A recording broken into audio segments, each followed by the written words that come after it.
akalulu twakamaliriza era Mukama yakatuyisizaamu. Tusubireyo patefa abakubakerere Gamazima sagala kulimba. Tusuubireyo singa buli kimu kitereera. Singa Mukama atusaasidde n'atereeza buli kimu ekitannatereera. Abantu abo tubadde tutambula ne Honorable nga tubasuubiza nti tugenda kuba wamu nabo, tugenda kuwuliriza ebizibu byabwe era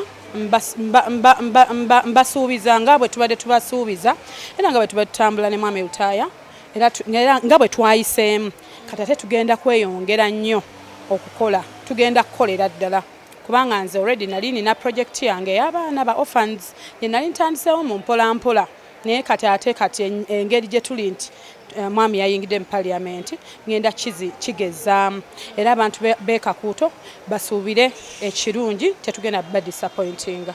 Kaakati nze kyemmanyi nti gavumenti eyayiseemu kale nkitwale bwe nti eyayiseemu nsuubira nti egenda kuba erowooze ku byakyama, erowooze ku byetakoze mu kisanja kiri ekiwedde era ekkirize ababaka abasindikiddwa mu Parliament batebolinge ebintu eby'abantu, ebintu abantu bye baagala era ekkirize okuba nti ababaka